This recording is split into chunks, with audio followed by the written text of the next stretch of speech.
Hello everyone, this is Venom, and today I'm going to show you two very early skills you can get early in the game, in like the first couple hours that you can get, that are going to make you dang near invincible, if not completely invulnerable, if you use them correctly. Now, I'm not going to bury the lead. I'm not going to make you wait 14 minutes into a video to actually show you two really simple skills you can get. These are really easy to get. They do what I say. It is not clickbait. They will make you basically invincible. Now, I'm going to go ahead and show you the skills. The first one is going to be for the Thief. The second one will be for the Magic Spearhand. And I'm going to try to do this as spoiler-free as possible. I'm going to start by telling you what the skills are, and then I'm going to tell you how to get them later on, because those will involve a bit of spoilers. But for the Thief, you're going to want the weapon skill Formless Feint. This is going to be a master skill. Even though it is a master skill, you can get it early on in the game. I'm going to show you how to get that.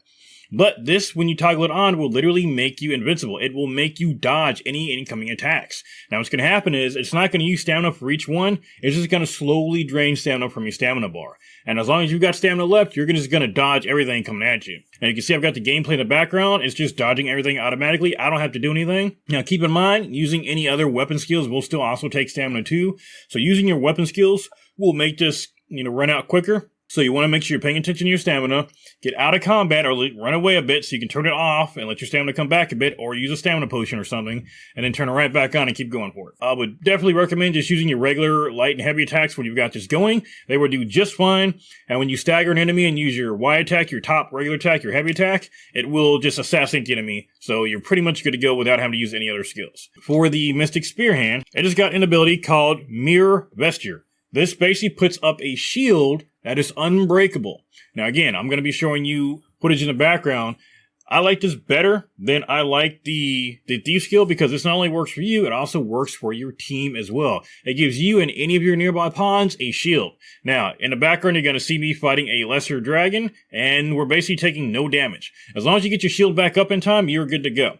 Now, the beauty of this is that even without any buffs, when you use your shield, you're going to have that stamina recharge again before your shield goes away. And in fact, you're going to have more than enough stamina. So if all you're doing is casting shield, you can literally just let your pawns fight for you if you want to. Now, again, just like the Thief, I would go ahead and just cast your shield and then use your regular weapons attacks. I would hold off on using any of your other skills just so that you have enough stamina at all times to use that shield.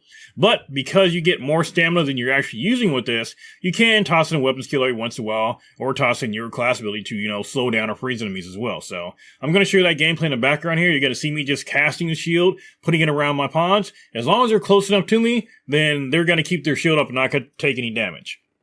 Now, there's a couple times I wasn't close to a couple of them, and their shield fell off before I put it back on them. But past that, as long as they're close to you, you can have your shield up. And the other beautiful part of this is that when you put up your shield, it's got just enough time on it that you can resurrect any of your pawns without getting interrupted out of it. So you got somebody who goes down, put your shield up, and you can very quickly resurrect them and not have any issues. So I'm going to go ahead and show you that footage in the background, and then I'm going to show you how to get these skills. If you don't want any spoilers, go ahead and click off now. However, if you're good to go, I'm going to go ahead and explain how to get these. I'm going to try to keep as few spoilers in there as possible. Most of it's not going to be too bad, but there are a couple spots that are going to be a little spoilery. So first we're going to start with the Magic Spearhand. Now the Magic Spearhand, the shield is just a regular skill that you're going to give it the vocation. But to unlock the Magic Spearhand, it's not going to be unlocked by default. You're going to have to unlock it. It's going to unlock by going to Melve after about a few in-game days. Eventually, when you go there, there's going to be a dragon attacking. One of the people attacking that dragon is going to be a Magic Spearhand. Now, you can fight the dragon, chase it off, or if you want, you can hop in the tower in that town, get on the ballista. You can actually use that ballista to kill that dragon. I think 2 shots does it. I was not able to get there quick enough in my playthrough. It took me a little bit to figure out how to use the ballista. If you want to go ahead and kill it then, you can not only get a lot of experience, but you're also going to get a really good weapon and the master skill for the Magic Spearhand. I did not get that on my playthrough, but you don't need it for what I just showed you. You just need to get the vocation unlocked. Once you fight that dragon, whether you chase him off or you kill him, talk to that Magic Spearhand and you will unlock the vocation, change to it, and you're good to go. Just level it up and you're going to get that shield. Now, again, to trigger this, I would go ahead and just follow the main story. It's actually going to take a few in-game days for that dragon to actually attack Melve. Some people say just wait a few days. Some people say you got to do some story quests. I went ahead and knocked out the first couple early story quests and then waited a few days. When I went to Melve, it was being attacked. If you want to go ahead and wait a few in-game days to take a cart there, you should be good to go. Or if you just want to do a few quests and then go there, go ahead and do that. Whatever you want to do, you just have to wait for some time to pass. There's no real way to get past that. You have to let in-game time pass. Now, next up, to get the Master Thief skill. Again, this is going to be the one that's got more spoilers in it than anything. So again, this is going to be a bit of a spoiler alert. I'm not going to spoil too much, but I do have to spoil a couple things here. One of them is kind of a secret. When you start doing the main story, you're going to be talking to the captain of the guard, and he's going to mention that there is a city to the east that he wants you to check out. It's a nameless city. You're going to make your way to that nameless city. Again, I'm not going to spoil too much, but you're essentially going to be told to talk to the boss of the city, to talk to the person in charge. Now, when you talk to the person in charge, who it takes you to, you're going to notice he's going to give you a skill. Well, that skill's not the master skill, and that's not actually the person in charge. Now, again, this is a spoiler. The person inside the building is not actually the person in charge of that area. In fact, after you talk to him, you're going to notice that you still have a quest marker that is circling that area. The reason being is that there is actually another person you've got to talk to who's actually the one in charge. Now, the only hint I'm going to give you is that around that building, there's going to be a ladder going down. That's all I'm going to tell you.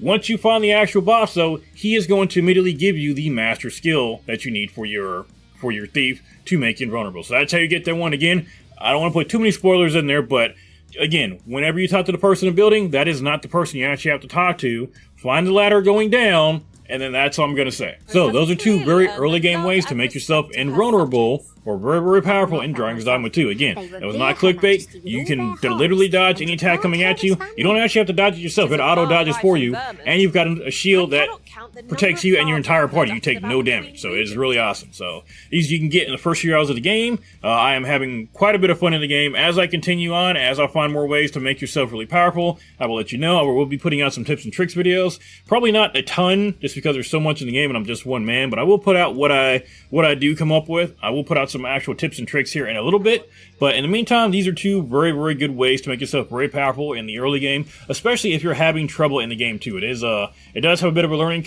curve. It is a bit Elden Ring, Dark Souls-esque. It's not too bad though, but it does take a little bit of getting used to. So that's gonna do it for me for today, guys. Thank you all for coming by, and I will see you later.